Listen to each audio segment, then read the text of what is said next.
3, 2, 1, and we're back. And today's podcast is all about helping you guys to be able to talk about the current events in real estate and state the facts and not the fiction. I'm going to give you 2 quick announcements prior to that. Announcement number 1, yes, indeed, finally, Ethical Real Estate Professional, along with Premier Coaching 2.0, is going live. And we're going to be announcing your invitation to a webinar that we're going to be doing sometime in the first or the second week in March. So check your email for that. Number 2, as always, our notes are available exclusively on harrisrealestatedaily.com. So if you want our notes, go over to harrisrealestatedaily.com and subscribe to our newsletter. And that is where you'll find all the notes to all of our podcasts, as well as some exclusive newsletter content as well. It takes 2 seconds to subscribe. All you got to do is drop in your email address, then pop over to your normal email and just confirm that you want the subscription. That's it. Nothing more to do. And then you'll get that day's daily notes sent directly to you along with the podcast. So all great stuff coming your way. Julie Harris. Yes. All right. So today's talk is about facts, not fiction. This is going to give you a lot of talking points for your lead follow-up, for your prospecting, for running into people, and your center of influence, of course, remembering that knowledge equals confidence and ignorance equals fear. So know this week's talking points. Stop being a secret agent. Challenge yourself to have at least 10 conversations daily, yes, I said daily, about real estate. And we're going to give you 8 different topics that you can talk about that keep you current, make you a specialist, and lead you into more appointments. Now, I want to start out by saying, again, today's notes are incredibly vital that you guys get those. Julie does an update show like this maybe once every 2 weeks, because you want to have these facts when you're talking with consumers, because depending on, frankly, which channels the consumers are dialing into, they might be full of, malarkey as far as the information that they have. And you want to respectfully, with love, show them the realities of what's going on in the real estate market. Because the realities are that due to a lot of changing circumstances, it appears that we are setting ourselves up for a really fantastic real estate market. And Julie and I are going to be giving you some facts as we go throughout this. But remember, get these notes, go to harrisrealestatedaily.com.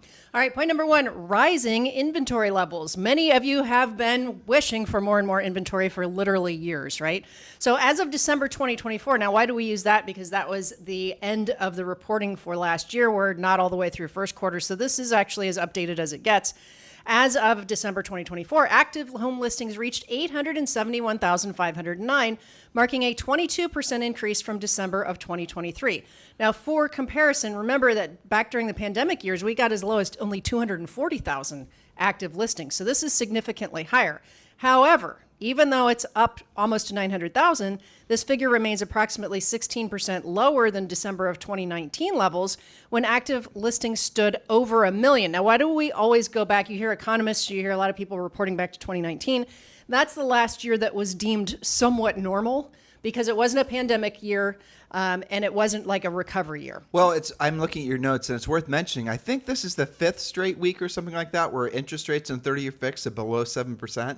Right around 7, yeah. Yeah, so that's pretty right. Good news too. So you have more available inventory. I didn't realize, Julie, that's an interesting point, that the inventory levels are basically where they were effectively 6 years ago. So that's really good, actually. It is really good, because remember, that was a big swing. Pandemic years, almost down to 200,000, which was virtually nothing countrywide. And we know for a fact that most of the country had a rather slow start to the year, and that was all more or less predictable. There were snowstorms, but there was also a lot of, people focused on the election. So now that that's over, yes, you're going to see the folks that would have bought and closed in January and February, they're going to start buying and closing in February, March, and April. It's starting to happen. Now, keep in mind, unlike during the pandemic years where virtually the whole country worked kind of in lockstep, we do have 9 states, including Arizona, Colorado, Florida, Idaho, Oklahoma, Tennessee, Texas, Utah, and Washington State, that have indeed surpassed their pre-pandemic inventory levels.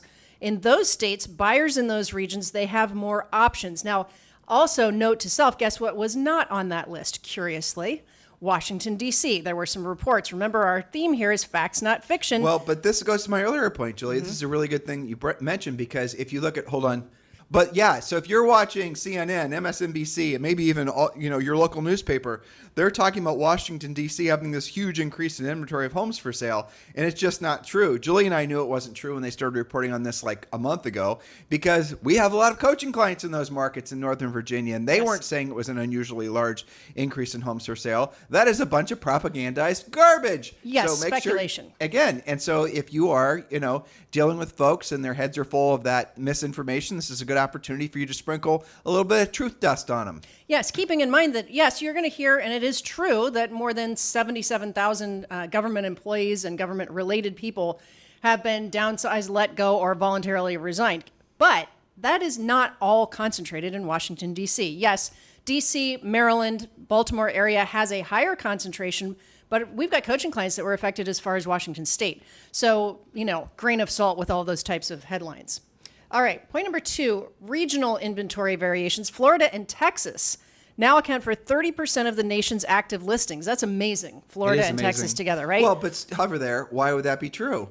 Well, we have lots of different reasons. There's, the condo market has always been full in Florida, but the insurance impact in Florida is one thing. Well, you're bouncing, right? Yeah. So in Texas and Florida, you have some of the least red tape states for building new inventory. That's true, Texas too. especially.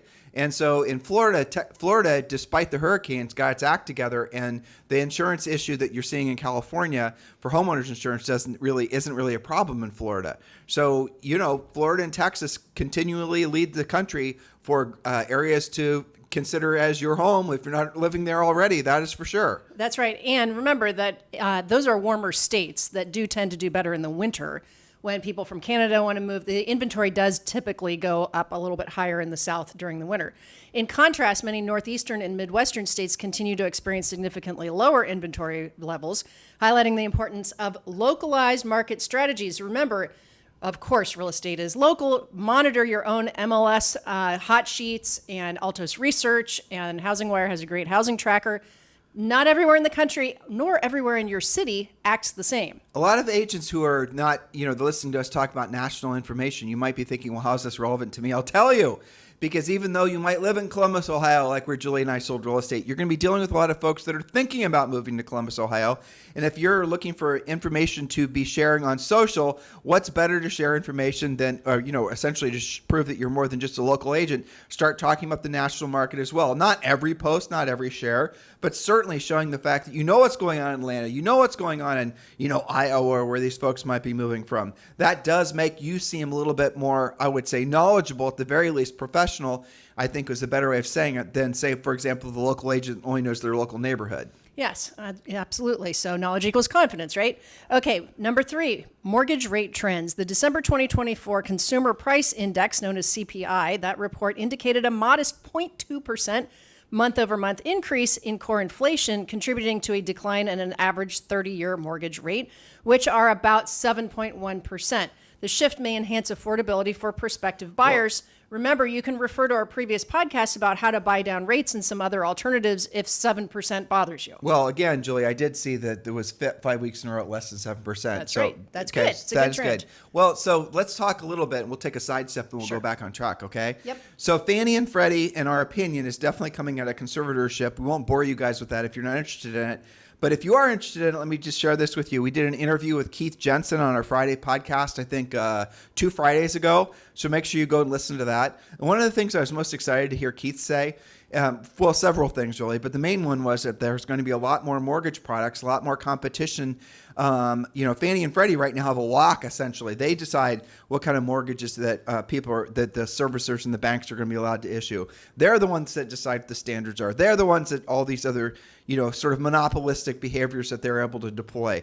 And, after the housing crash, maybe that's what we needed, but that was 16 years ago. So one of the points that Keith made was, because Fannie and Freddie are so profitable that they're going to be in the position, if they chose to buy mortgage-backed securities. They're also going to be able to lower, because when they go privatized, they're going to have to start competing hypothetically like they did before with other institutions, banks in particular, that were doing the same thing that Fannie and Freddie did, securing mortgages and selling them effectively. So moral of the story is more competition never drives prices up, right? So just keep that in mind. So as the conservatorship with FHA, will it, won't it? It's going to, in our opinion. And as that becomes more of a talking point thing on the major media, and you guys are trying to understand how it's relevant, just remember this one point that I just said. When in the history of ever has competition driven prices up? It doesn't happen. So what Fannie and Freddie are going to, essentially what's going to happen after that is when they go back and they become private entities again, you're going to see more competition as they themselves have to start, essentially competing with, say, for example, maybe JP Morgan decides to get into the same business that Fannie and Freddie are in. listen to the podcast we did last Friday. The moral of the story is that the 10-year is going to most likely be conducive to the interest rates going down. Fannie and Freddie are going to come out of conservatorship. You're going to see the interest rates drop. You're going to see new variety of mortgages. You're going to see the mortgage, frankly, and I'm not sure how I feel about this, but I think you're also going to see essentially standards in a lot of cases for mortgages to start becoming much more liberal as the lenders have to start becoming more competitive with each other.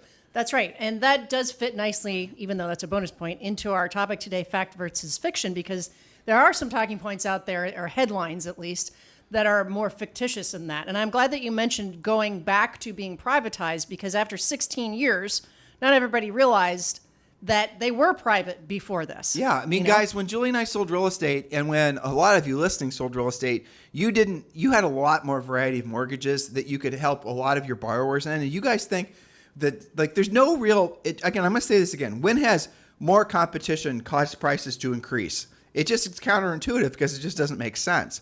So you want Fannie and Freddie to have competition. You want interest rates to fall. You want there to be more different types of mortgages that are out there, more people that are going to be eligible to buy homes. And what was really fascinating is there's a lot of, they're saying, the people that want it to stay in government control. In other words, the people that want the government to essentially effectively control home sales. They want home sales to be socialized. That's really what they're talking about. Well, what's their rationalization? Well, interest rates will go up. So Keith and I talked about that on the Friday podcast, and there was absolutely no real valid reason to believe that mortgage interest rates will go up. Matter of fact, there's every reason, I just gave you a few of them, to believe that mortgage interest rates will go down. So I'm just sharing this with you guys. When Julie and I are optimistic about what's going to be taking place, most likely we're going to start feeling the effects of this in a matter of months. You guys need to realize that that's going to create, along with the increased inventory of homes for sale, very realistically, a genuine real estate boom. So you better get ready. Yeah, that's right. And it's funny, you mentioned that before all of this, a lot of our career, there was a lot more variety. I remember a time when the going rate was 8 to 8.5%. For a couple of years, that was pretty normal. And I remember during that time, because I would go to all of our closings, that like 80 or 90% of what we were closing was either a 723 or a 525 loan, because you could get the lower rate for 7 years. The buyer thought they probably were going to move in the next 5 years anyway, and they'd never have to deal with a rate adjustment. Well, so everybody closed with a 525 or 723. 723 is the most popular one. So basically your interest rate, now here's the cool thing, since we're talking about this, we're going to nerd out about it, evidently. You started it. I know. Well, so you'd have a 723. So for the first 7 years, your interest rate would be lower than whatever the 30-year fixed rate was, but you could buy the 723 interest rate down. So, for example, if the 723 was, let's say, for example, 5.5%, that's what the interest rate was for the first 7 years, rather. You could buy that interest rate down and make it even lower, and that's what almost all the builders did. And that's the way that the builders have traditionally, dominated a lot of the markets they're in, is because they make the payments lower. And that wasn't weird. That was a normal thing. Totally that was normal. Not subprime or anything weird like that. No, the reason that the mortgage industry really, I think the whole real estate market's got into so much trouble ultimately, was there were like zero standards for mortgages. It got out of control. It got out of control. And it wasn't Fannie and Freddie that were issuing those garbage loans, by the way. Bank of America evidently was doing it. Wachovia was doing it. Subprime lenders were doing it. They're the ones that were essentially causing the big, huge, essentially real estate crash. And Fannie and Freddie were not. So there's a lot of misinformation out there that I learned a lot from that Friday podcast. So make sure you guys listen to it as well. And again, when this Fannie Freddie banter starts showing up on all your news feeds about real estate, and you're running into people while you're picking out avocados at the grocery store and they're asking you about it, you're going to pretty much know what news channels they're listening to, whether they're pro-release or anti-release. They're going to ask you about it. So use some of these talking points, again, to rise above the crowd. Knowledge equals confidence. Ignorance equals fear. Yes, well said. All right, number 4. That was point 3.5. Point number 4, builder sentiment and incentives, one of my favorite topics. The National Association of Home Builders Sentiment Index rose to 47 in December 2024, nearing what they look at as a neutral threshold of 50. You can read about what goes into all those things. But notably, current sales conditions entered positive territory of a rating of 51 that suggests builders are cautiously optimistic about the market's direction. Now, What are builders doing? You talked about a little bit of it. To attract buyers, 56% of new home communities offered incentives in January of 2024, including mortgage rate buydowns, closing cost credits, and price reductions. When was the last time you heard about new construction reducing price? In fact, the national average of new construction is actually, that ratio between new construction and resale is actually getting smaller, which we haven't seen in a long time. I listened to a podcast called, I think it's called New Home Builder Podcast or something simple. And they were talking about shrinking the size of the house, changing the floor plans, and, bringing prices down. So that's something interesting. Julie, and I'll give you some examples. Well, it would be interesting, and maybe you've come across this. So for example, let's just use Georgetown, Texas, where we used to live, okay? Yep. So in Georgetown, if you're comparing the, say, for example, a 3,000 square foot resale to a 3,000 square foot new construction home? Sure. I know the new construction home is going to cost more, but do you know as a percent how much more on average? Like, what can the builders get away with because the house is new and because they're offering really great interest rates on the mortgages? I would have to calculate the percent, but I would say if you use Georgetown for an example, a 425 resale, which first of all would be hard to find. Well, let's keep it realistic then. So probably 500,000. Let's say resale. 500. And would you say so? What I've been answering my own question, like 600 to 625 new construction. Possibly, yeah. I would say you're pretty close to that. Isn't that interesting? And even though you're 100,000 higher with a subsidized builder incentive buy down, the payment might be actually pretty close, at least for the first few years if they do a 3-2-1 buy down. So, for example, some builders are providing rate buy downs, offering, even with the going rate being 7%, a 3.99% rate for the first year, 4.99% the second year, and 5.99% fixed rate thereafter on select homes. Now, be clear, listeners, you can do the same thing with your resale. You just copy what the lenders are doing, and oftentimes the lenders are doing it through third-party mortgage, third-party lenders themselves. I'm sorry, the builders are doing it through third-party lenders. So just go to the local builders, see what their mortgage deals are, look at the small print on the bottom of their flyers, their brochures, and then call up that, whatever bank it is and have them do the same thing. Find out what the math would be required for you to do the same thing with your resale. And then when you take a resale for 500, and the seller would realistically sell it for 475, maybe what you can do is when you take the listing, have the seller agree that they're going to set aside $25,000 to, whatever it actually is required financially, to be competitive with that new construction listing. And now how would you structure it? Is you'd make it so that the buyer would have to be willing to pay list price or $500,000 in order to get the mortgage buy down money from the seller, and that's on resale. So you can compete using the same creative mortgages that the builders use. Yeah, you can meet them or beat them, right? Yep. So I know that probably went over some listeners' heads. What you do is talk to your lender, tell them, explain what you're trying to accomplish, and then they're going to produce a rate sheet for you based on the traditional method, 20% down, the normal, and then using seller subsidy. What does that look like? How much would it take? And what would your payment be? What kind of interest rate would that achieve? So don't feel like you've got to figure this stuff out yourself. A really great lender is going to help you, especially if you show them, hey, here's the new construction that we're competing against, and this is their finance program. It's also worth mentioning, Julie, that if you decide to maybe, do a mortgage that's a 525 or 723 or whatever it's going to be, and this might sound crazy, but you can, assuming there's no prepayment penalty, which means if you pay the mortgage off early, and early could be, at any time really. If there's no prepayment penalty, you can refinance. Let's say you do a 723, and let's say the first 7 years the interest rate's lower. You can refinance from one 723 to the next, to the next, to the next. In other words, that's right. You can always have a lower rate. And so you got to learn all this stuff, guys, because that's what this new world is going to require. New world, old rules, basically, is what we're experiencing. That's and right. we teach you guys all this in Premier Coaching. I guarantee you that none of you are hearing anywhere else some of the things that we're sharing with you on this podcast. And you love this podcast. You listen every day. Thousands of you do.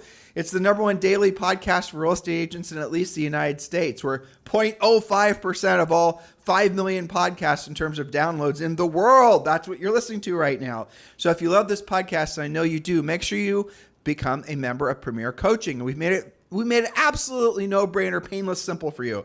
Just go to premiercoaching.com or click the link below to join Premier Coaching. And yes, you will automatically, if you're an active member of Premier Coaching, get the Premier Coaching 2.0 upgrade, which will include Ethical Real Estate Professional. So go ahead and just go to premiercoaching.com and enroll now, or simply click the link below in the show description. And yes, that does give you 30 days of free access. We want you to love Premier Coaching. So when you log in and you join, if you decide it's not for you, we love you, you love us. Wasn't for you, that's fine. Go on your merry way, and you can cancel at any time. Okay? So no strings attached, but we know you're going to love it. We know you're going to stay, especially with the upgrade that we're about to introduce you to, along with Ethical Real Estate Professional. So scroll down below. Click the link below to join to join Premier Coaching, or just go to premiercoaching.com.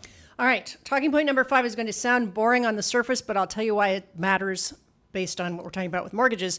Number 5, homeowners associations are actually on the rise. In 2024, about 40% of properties in the nation, old, new, and otherwise, did include HOA fees. That's up from a little bit lower, like 2 points lower the previous year. The median HOA fee has increased 14% to $125 per month. And in places like Houston and Las Vegas, about 75% of listings have HOAs. One of the things that we're seeing is a trend towards older communities creating an HOA. Your job is to know, obviously, what that covers. But the issue that this is creating, that didn't have all the detail in there, was now that's another thing that a buyer may have to qualify for in a neighborhood they didn't think had an HOA. This is a trend that we're seeing, is the increase of HOAs. All right, number 6, wholesale inflation deceleration. December 2024, there was a modest 0.2% month-over-month rise in the producer price index, indicating a slowdown in wholesale inflation. Why do we care? Because that's good for the builders. More stable construction costs potentially benefiting builders, which means buyers and ultimately you. By the way, that is also with the tariffs. So Yes. Again, don't be brainwashed thinking that tariffs are a bad thing.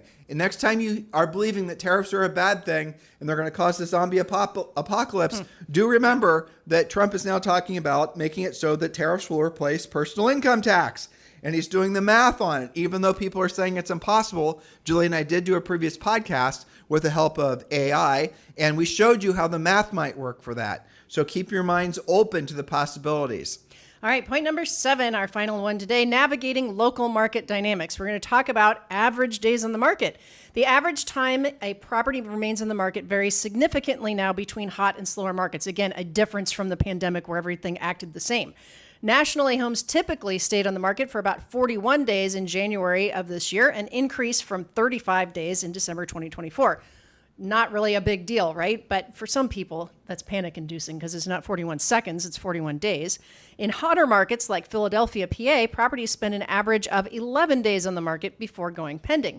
But conversely, in slower markets like Washington, D.C., the average days on the market increased from 52 to 57. Again, not terrible, but still a 9.6% rise. Those disparities underscore the necessity for all of you, our listeners, to tailor your strategies to local conditions. Make sure your seller knows what to expect. And remember, that's average. There are places, I know there's places, because I have coaching clients there.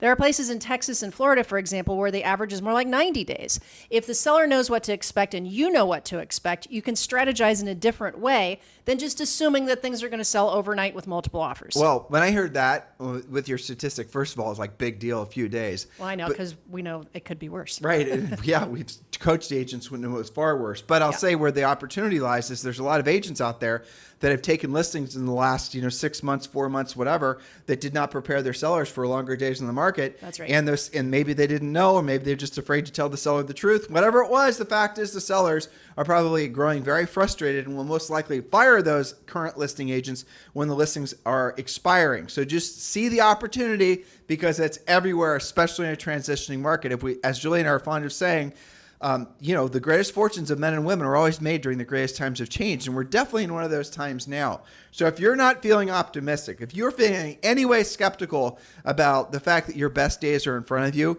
you've got to really put a hard stop to that and see the opportunity that's surrounding you, because it truly is surrounding you right now. If you're all stuck on politics and worried about interest rates for that matter, worried about days in the market, worried, that's not good. How's that working out for you? How's that actually helping you becoming the best version of yourself as a real estate practitioner? How is that type of thinking actually doing to help create more transactions for you and putting you in mentally and emotionally and ultimately financially in a position to help other people? You guys get it? So step away from all the bad news and look for all the reasons to feel optimistic because you're surrounded by them. You really, truly are. And, I'm feeling this optimistic, not just because I understand all the potential ramifications of Fannie and Freddie and what's going to happen with interest rates and all the rest of it. I feel optimistic primarily if for no other reason, and this is all it takes for me to realize housing's best years are still way ahead of us, is the demographics.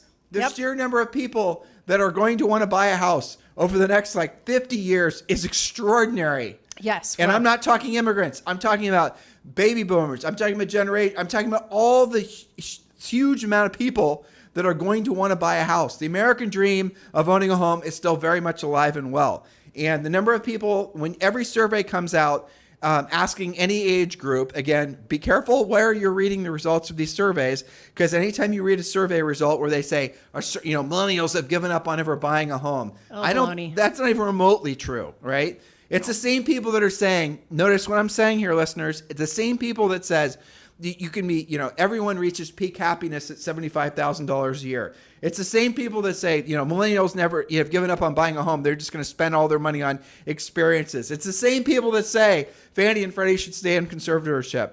Follow the agenda.